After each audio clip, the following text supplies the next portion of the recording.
नमस्कार, स्वागत है आपका आर्या न्यूज में। मैं हूं आपके साथ सुमन पाल। खबरों की शुरुआत करते हैं बड़ी खबरों के साथ।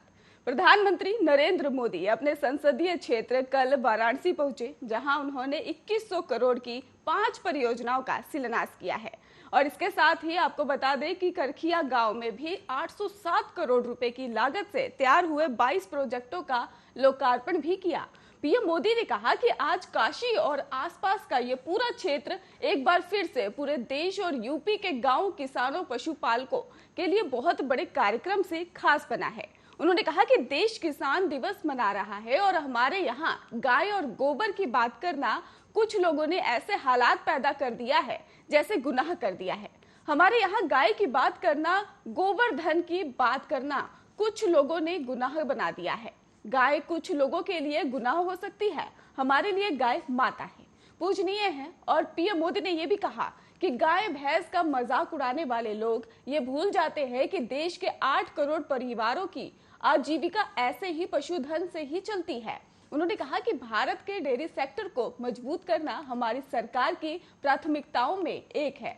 और इसके साथ ही उन्होंने कहा कि आज यहाँ बनारस का संकुल का शिलान्यास किया गया है। पीएम ने कहा कि गाय मेरे चारों ओर रहे और मैं गाय के चारों ओर रहूं। हमारे शास्त्रों और संस्कृति में ये कहा गया है और हमने पशुओं में कई बीमारियों के लिए राष्ट्रीय व्यापी टीकाकरण अभियान चलाया है। और मेरा अटूट विश्वास है कि देश का डेयरी सेक्टर, पशुपालन क्षेत्र और क्रांति में नई ऊर्जा किसानों की स्थिति को बदलने में बहुत बड़ी भूमिका निभा सकती है। पशुपालन महिलाओं के आर्थिक उत्थान, उनकी और उद्यमशीलता को आगे बढ़ाने का बहुत बड़ा जरिया है। पीएम मोदी ने कहा कि कल पीएम आपको बता दें कि स्वामित्व योजना के उद्घाटन किया। साथ ही इस मौके पर 6 लाभार्थियों को अपने हाथों से ही उन्होंने प्रमाण पत्र भी दिया है। और इसके साथ ही उन्होंने राज्य के 20 लाख लाभार्थियों को मोबाइल पर ही घरौनी प्रमाण पत्र कर लिंक भेजा। और बताया जा रहा है कि लिंक डाउनलोड करने के बाद प्रमाण पत्र आ जाएगा। आपको ये भी बता दें कि पीएम मोदी के साथ मुख्यमंत्री योगी आदित्यनाथ भी मौजूद रहे थे।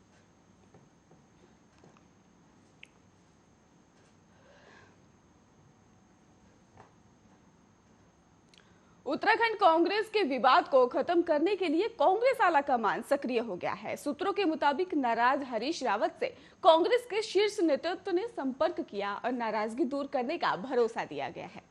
आपको बता दें कि केरल से लौटकर राहुल गांधी शुक्रवार को उत्तराखंड के नेताओं से मिल सकते हैं और जिसमें हरीश रावत के भी मौजूद रहने की संभावना है।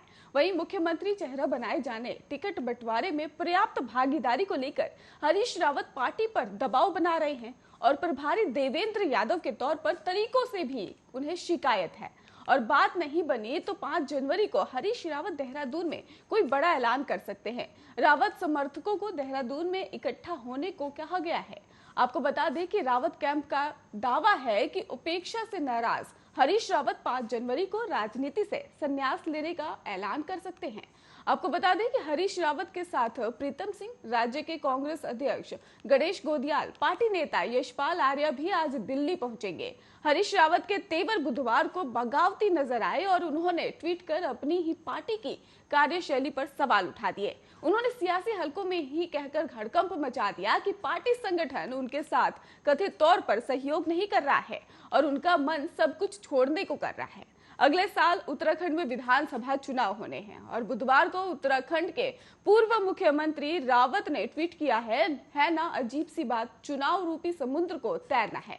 संगठन का ढांचा अधिकांश स्थानों पर सहयोग का हाथ आगे बढ़ाने के बजाय या तो मुंह फेर करके खड़ा हो जा रहा है या नकारात्मक भूमिका निभा रहा है। उन्होंने ये भी कहा था कि सत्ता ने कई मगरमच्छ छोड़ रखे हैं और जिनके आदेश पर तैरना है और उनके नुमाइंदों मेरे हाथ पांव बांध रहे हैं। मन में बहुत बार विचार आ रहा है कि हरीश रावत अब बहुत हो गया, अब बहुत तैर लिए, अब विश्राम का समय है।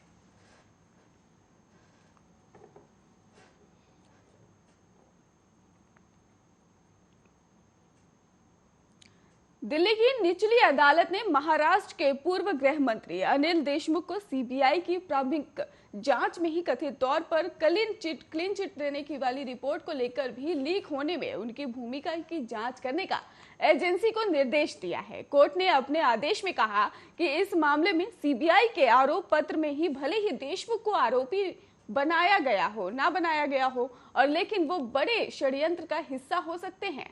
और इसके साथ ही उन्होंने कहा कि क्योंकि प्रारंभिक जांच की सामग्री लीक होने से सबसे ज्यादा फायदा उन्हें ही होता दिख रहा है। कोर्ट ने अपने आदेश में ऐसा कहा कि ऐसा लगता है कि सीबीआई ने गाड़ी खींचने और इंजन घोड़े को छोड़ दिया है, जिससे केवल गाड़ी में यात्रा करने वालों पर ही आरोप लगाया जा रहा है। हालांकि इंजन या घोड़ों द्वारा खींचे बिना गाड़ी की सवारी या साजिश संभव नहीं होती है।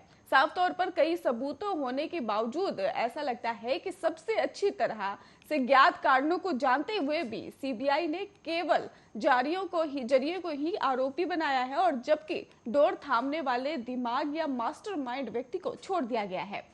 और इसलिए सीबीआई को निर्देश दिया जाता है कि इस मामले में अनिल देशमुख की भूमिका की पूरी तत्परता के साथ ही सावधानी पूर्वक और समयबद्ध तरीके से जांच की जाए। कोर्ट ने इस मामले में सीबीआई को 4 हफ्ते के अंदर बिना किसी विफलता के स्थिति में रिपोर्ट दाखिल करने का निर्देश दिया। गौरतलब है कि महाराष्ट्र के पूर्व गृह मंत्री देशमुख के खिलाफ जबरन वसूली के आरोपों की जांच चल रही है।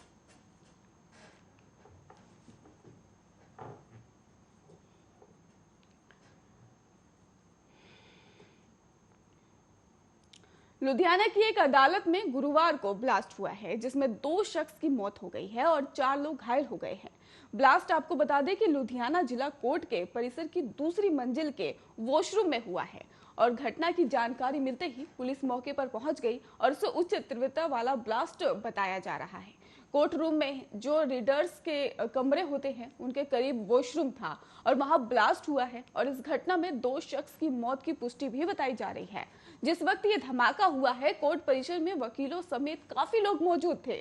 ब्लास्ट के समय परिसर में हड़कंप मच गया और ब्लास्ट इतना तेज था कि नीचे की मंजिल के शीशे तक टूट गए। फिलहाल पुलिस मौके पर पहुंचकर जांच में जुटी हुई है। जांच के बाद ही पता चल पाएगा कि ये ब्लास्ट किसने किया और किस चीज से अंजाम दिया गया है। इस ब्लास्ट की वजह से ही आपको बता दें कि पूरी इमारत को नुकसान पहुंचा हुआ है। पंजाब में आने वाले कुछ महीनों में विधानसभा चुनाव होने हैं, और ऐसे समय में ही कोर्ट परिसर में इस तरह का ब्लास्ट लॉ एंड ऑर्डर का सवाल खड़ा कर देता है। लुधियाना के पुलिस कमिश्नर गुरदीप सिंह भुल्लर ने कहा कि 2 की मौत हो गई है और 4 लोग जख्मी हो गए हैं। घायलों के इलाज के लिए अस्पताल में भर्ती करवा दिया गया है, और धमाका कोर्ट की दूसरी मंजिल के बाथरूम में ही हुआ है। बाथरूम के ही साथ रिकॉर्ड रूम था, और कमिश्नर ने यह भी बताया कि बम निरोधी जो दस्ता फॉरेंसिक टीमें मौके पर पहुंच रही हैं और घबराने की बात नहीं है, और हम तहकीकात भी कर रहे हैं और ज्यादा जानकारी भी ले रहे हैं। फिलहाल इलाके को सील कर दिया गया है। ब्लास्ट को लेकर पंजाब के मुख्यमंत्री चरणजीत सिंह चन्नी भी बयान आया उनका सामने। उन्होंने कहा कि जैसे जैसे चुनाव नजदीक आ रहे हैं, देश विरोधी ताकतें ऐसा कर रही हैं, हम दोषियों को नहीं बख्शेंगे।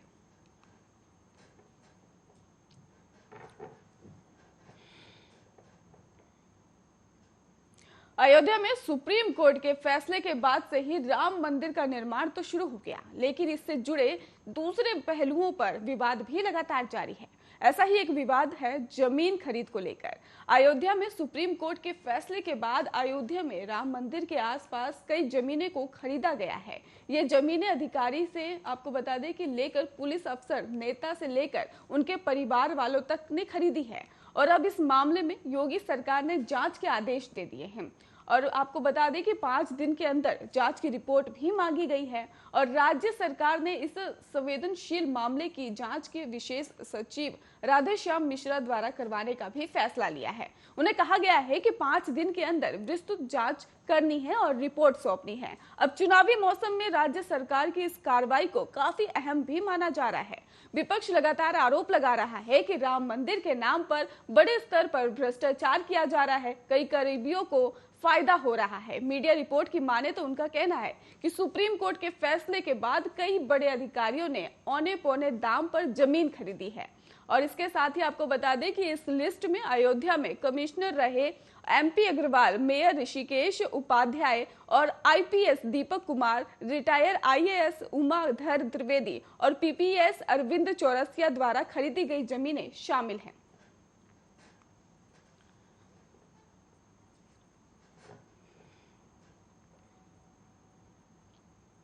स्थानीय कोर्ट के अपर मुख्य न्यायिक मजिस्ट्रेट शांतु त्यागी ने ही कांग्रेस के वरिष्ठ नेता सलमान खुर्शीद की विवादित किताब सनराइज ओवर अयोध्या में सनातन हिंदू धर्म की तुलना बोको हरम और आईएसआईएस आतंकवादी संगठनों के साथ करने को लेकर एफआईआर दर्ज करने का आदेश दिया है। उक्त आदेश पर आपको बता दें कि बख्शी का तलाश जो थाना है प्रभारी को कानून के संबंधित प्रावधानों के तहत ही एफआईआर दर्ज कराने और मामले की उचित जांच सुनिश्चित करने के भी निर्देश दिया गया है। कोर्ट ने अपने आदेश में कहा है कि आवेदन पत्र में बताए गए फैक्टर्स और आवेदकों की दलीलें सुनने के बाद कोर्ट का फैसला है कि कांग्रेस के वरिष्ठ नेता सलमान खुर्शीद के खिलाफ संज्ञेय अपराध का मामला बनता है। अर्जी में कहा गया है कि सलमान खुर्शीद एक वरिष्ठ नेता होने के साथ कई मंत्री पद पर रह चुके हैं और ऐसे में उनकी किताब का कुछ पाठ विवादास्पद है और हिंदू धर्म की छवि को खराब करने वाला है। उन पर आरोप है कि उनकी तीखी किताब को पढ़ने के बाद आवेदक की धार्मिक भावनाओं का आघात हुआ है। आवेदक का मानना है कि बिना किसी सबूत के किसी भी धर्म के बारे में लिखना या उसकी छवि खराब करना नैतिक रूप से गलत है। और बता दें आपको कि कोर्ट ने ही यह आदेश स्थानीय वकील शुभांगी तिवारी द्वारा अपराधीकरण प्रक्रिया संहिता के धारा 156(3) के ही तहत दायर आवेदन पर ही आया था। और अपने आदेश में मजिस्ट्रेट ने कहा कि आवेदन और उसके समर्थन में उठाए गए तर्कों के अवलोकन से ही मेरी राय है कि सलमान खुर्शीद के खिलाफ संज्ञेय अपराध बनते हैं। आवेदक ने ही आरोप लगाया है कि पुस्तक के कुछ अंश हिंदुओं की धार्मिक भावनाओं को आहत पहुंचा रहे हैं।